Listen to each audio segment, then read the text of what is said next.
Hello, it's me again, Mark, and another day, another video for my YouTube channel.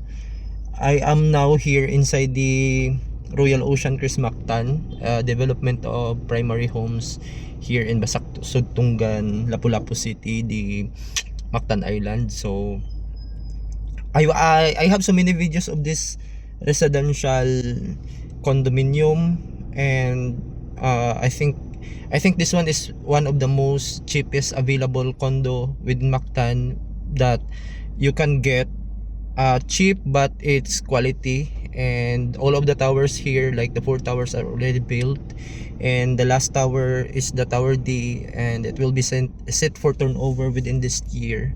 Tower A, Tower B, and Tower C are all turned over, and we have very few units available on those towers, including the Tower D. And these are the towers of the Royal Ocean. That's the Tower D, but that will be turned over soon, like within this year. And that's the Tower C, and beside that is the Tower A, and the Tower B, and beside the Tower B is the Tower A. And I want to bring you here now.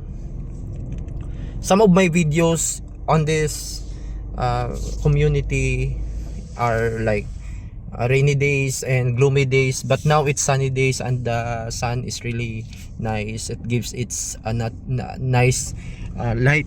So I will bring you now because I want to show you. Actually, that one is the entrance also. Before, when the construction of the Tower D is still ongoing, this one serves as the guardhouse.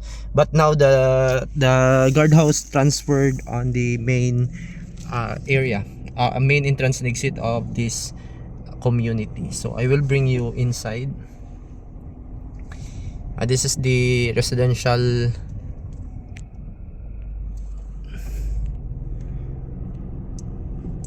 and you have here on this side is the there is the pool, the kids pool, the adults pool, and that is the community clubhouse. That's the clubhouse. And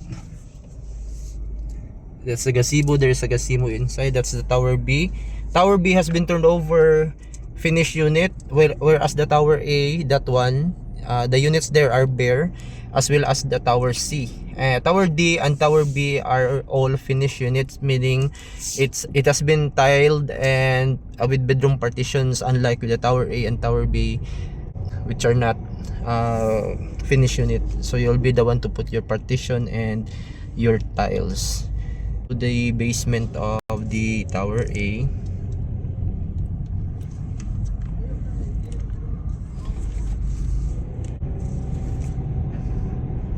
So this is the basement of the towers. The Tower A to D has this basement, and this basement package all of the parking here are packaged to the 2 bedrooms. I will move first the motorcycle, and I will park. Ay mo dilhog no kay ang aircon.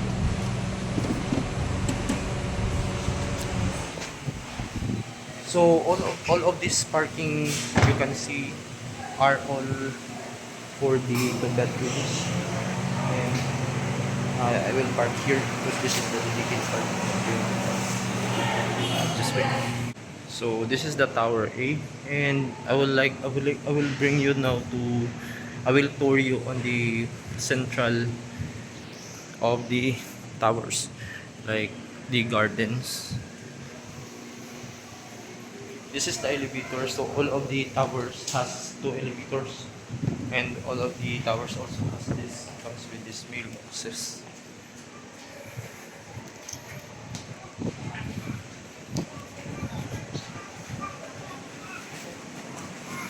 And this is the central amenities.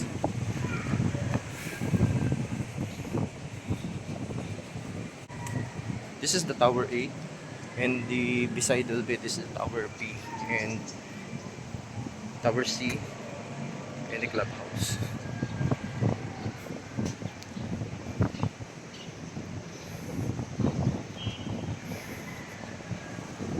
This is the Royal Ocean Cruise Mactan. developed by the Primary Homes. And there will be this Royal Ocean Chris Mactan Series 2 that will be developed sa Marigondon. And in Panglao, Bohol, there are also Royal Ocean Chris series in Bohol. So look at the pool.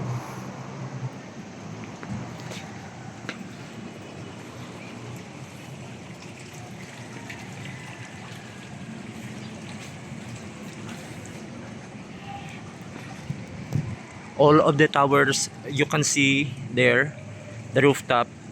So there is also the rooftop and the rooftop in Tower D. Actually, the developer, the original plan of those rooftops, supposedly that those are closed. So supposedly there are no open rooftops in all of the buildings here in Royal Ocean Chris. But during the Odette, it happened that the typhoon Odette, the developer decided to open the rooftop. So they redesigned the building and they decided to open the rooftop, and that comes out. It's really nice because the renters and the unit owners here can can enjoy the rooftop of the building. So you can go there nighttime, daytime, and the views there is really nice. You have the 360 views of the Cebu, even the Bohol Island you can see from far, but it's faded. This is the central amenities of the Royal Ocean, and this is the pool, and that's the clubhouse.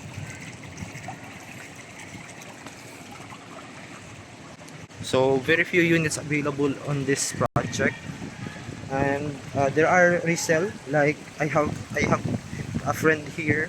I am helping him to sold his unit, and his unit is one of the most cheapest available here because his unit is only 5.2 million pesos, and it's fully furnished and comes with parking, and it's in Tower E, and it's really cheap because most of the units here are expensive already, and he just want to sell it out because he wants to move to Costa Rica. So yes, this is the Royal Ocean Chris Mactan. So if you are interested buying here, message me because there are few units available on this project, direct from the Primary Homes, and Primary Homes offer up to 5 years in-house financing. If you don't want to finance the unit via loan, we can use the in-house financing of the Primary Homes. So this has been me again, Mark. Thank you so much for watching this video, and hopefully you will subscribe to my channel. You don't have to pay anything on the channel, so just support in growing our channel. So I would like to say thank you also to all the subscriber of this channel. Thank you, especially for those who subscribe early. My channel has been there about years already, but I focus on uploading videos mostly just only last year.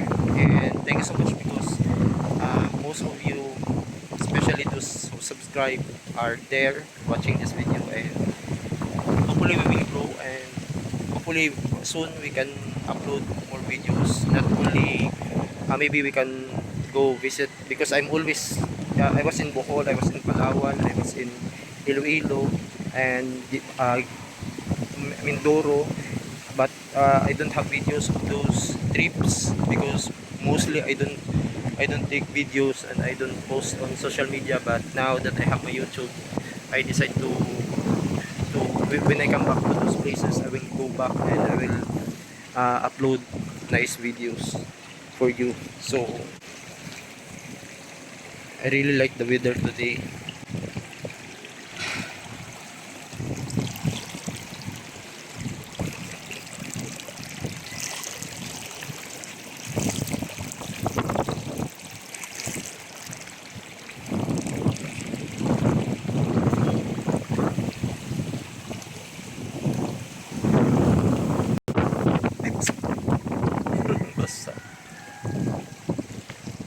this is one of my favorite part of this development here, the bamboo garden.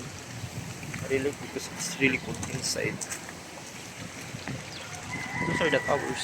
Tower A, Tower B, Tower C, and the last tower is the Tower D.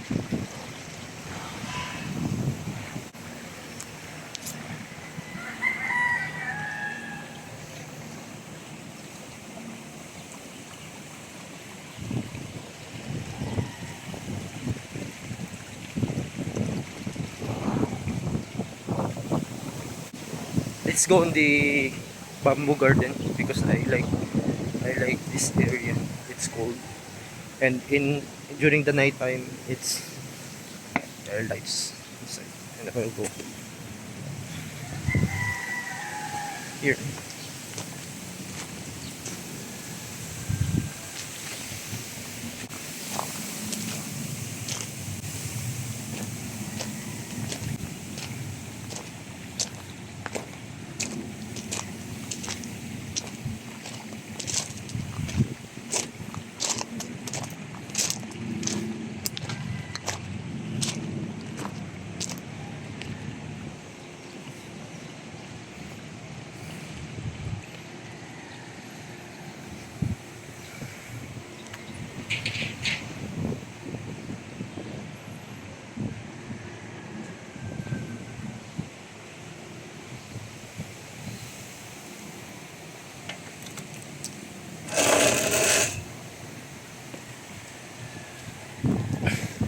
I just want to take relax lang.